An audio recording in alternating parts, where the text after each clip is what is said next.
land. Quote and quote, lalim naman yan, Daddy. Ganito lang yan, parang magsasaka. Ang land mo ngayon, estudyante, tapos ang kamayan, shout, woo! Ang land mo ngayon ay yung grades mo. Work on the land. Baka naman, puro ka today, I receive all of God, sing ko lahat ng grades mo. Kaya naman kayo, Lord. Diba? Ikaw lang punta niyo dito, kaya lang dito, bagsak na naman, worship. Ang pangarap ko sa inyo, babalihan kayo, Lord, ganito. Taas ng grade ko pa lang. Yung taas talaga. Lord, ang taas ng grade ko, grade ko. Yun! Hindi yung, bagsak na naman, God, worship. Okay. Wait. Don't get me wrong, ha? Okay lang. When broken ka, when bagsak ka, balik ka dito. Pero ang gusto ni Lord, nag-grow ka. Yes? Whoever works his land will have plenty of bread. Yung palang linaw. Everybody read together. But he who follows worthless pursuits, yung pala yun will have plenty of poverty. Ang linaw. Lahat ng nagtatrabaho, palaging may pagkain. Pero yung mga sinusundan, pinapalaw, walang kawenta-wenta mga tao at mga object at mga icons sa Twitter, will have plenty of poverty. Choose whom to follow in your friends. Let's move on. Ang tanong, are you working? Pag nag-aaral ka mabuti, kahit tinatamad ka, sino dito aral ng aral kahit tinatamad na? Kahit wala nang may itiga sa utak niya. Sino dito magbabuan exams? Raise your hand, exam mo. Ikaw na yung utak, basa, wala nang nag-register. Okay, second question. First, i-bless ka ni Lord. Pag nagtatrabaho ka, pag nagsusumikap ka, hindi totoo, wala kang ginagawa, tapos i-bless ka ni Lord, kanukuhan yun. Pangalawa, are you working the right plan? Halimbawa, ito, let's be realistic, servants of God, listen. Ang galing-galing mo halimbawa sa pag-serve kay Lord, pero napapabayaan mo pag-aaral mo, hindi balance. There's imbalance. Gusto ni Lord, magaling ka na sa pag-serve, tapos tumataas ang grades. It happened to me, it can happen to you. Amen? Amen. Pangalawa, God prospers those who do good work. Akbayan ng katabi. Sabihin mo, kaya ka pala binibless? Kasi tama ginagawa mo. Kasi tama ginagawa mo. Pero natandaan mo, kung hindi ka binibless? Yung hindi ka binibless. Kasi mali ginagawa mo. Kasi mali ginagawa mo. Mali. Alam pa natin si Lord. Kaya pala tayo binibless. Pag ang intention mo, mahusay, i-bless ka ni Lord. Pag masama intention mo, sorry, kasi ito pangako niya. And God is able, everybody, and God is able to make all grace abound to you, so that having all sufficiency in all things at all times, you may abound in every good work. Ay, Father, totoo yung ibig ka namin ni Mami Joya. Hindi mo na sa Madrid, ha? Sa Espanya. Ito lang.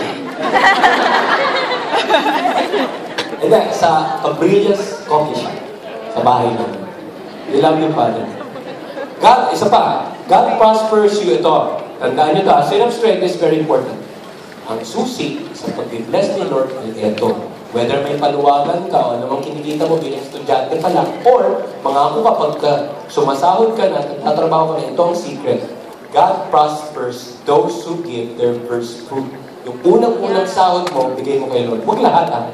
Bigay mo yung tithes, tulong mo sa mga magulang. Yun ang dahilan siguro kung bakit ako binibless ni Lord. Nung una ako nagkatrabaho, binigay ko kay Lord at yung natira, binigay ko sa nanay ko. Ganun palagi, bigay kay Lord, bigay kay nanay. Tapos ngayon, kayo ka masahin. Ganun lang. Wala akong dala kung di pa masahin for the day. Pinagbabakunan naman ako. Simple ang buhay. Kaya nung kasal ko, umiyak siya. Hindi niya gets. Then nag-usap kami.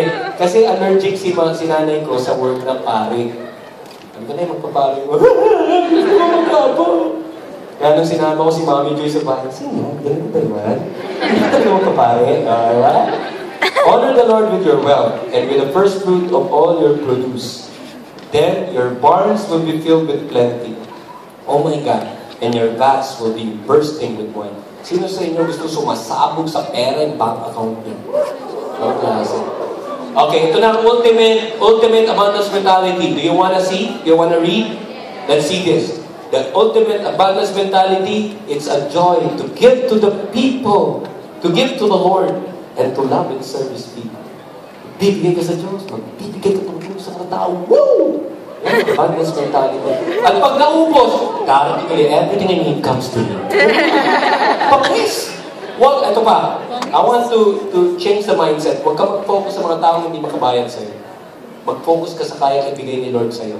Para makalimutan mo na yung may pambayad naman na ayaw kang bayaran. Yung pang mahirap singilin. Yung may pambayad na ayaw magbayad. Okay? We will skip on this. Everybody stand up. Today will be Revelation Day. Hindi ko pinaalam kay Mami ito. Today you will know how rich I am.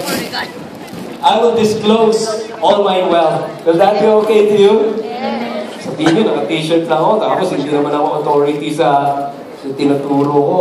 Game, I'll disclose all my wealth. Can you show the pictures, please? This is how wealthy I am. Ganyan po ako kayaman.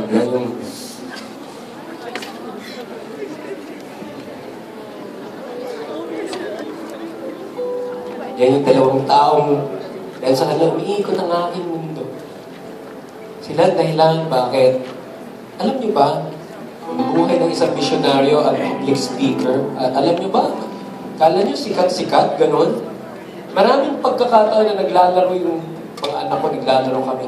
But I will have to leave because I will give a talk to someone else. Sila ang yaman ko at sila ang babalik-balikan ko. At the end of the day, my name is Daddy O. And they are the reason why I am Daddy. They're giving me the privilege to be called this highest privilege in the world.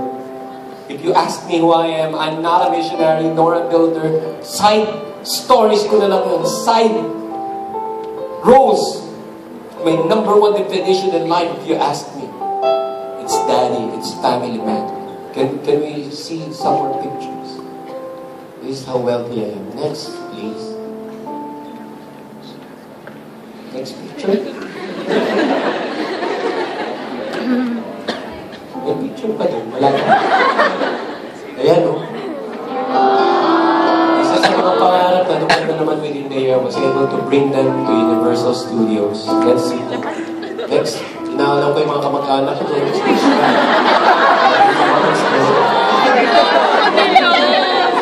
Meron pa ba? Next, please. And, I want you to know, my dear friends, that if I think just missionary, I will be doing a disservice to my wife and to my family. You know how happy I am? I'll be turning 43 on November 17th. If I would be selfish, listen. If I would be selfish, I can tell the Lord, you can take me now and be there forever and ever worshiping you. I'm ready anytime. Ayan nga ni Mami Joy marinig po. But for the sake of my wife, I want to give life a good time. For the sake of my kids, I want to earn more and be more. At isa pa, isa sa mga mahirap gawin ay tuwing Biyernes na nakatitig sa akin si Reese would want to play this so exciting play called playing the Barbie dolls. Alam niyo, pasakit, Barbie dolls, lalaki ka. Parang nag-enjoy na rin ako. Not because of the Barbie dolls, but because of my daughter. You know, is it easy to leave her? Yan lang maririnig ng misis ko to. It's always difficult, Mami Joy.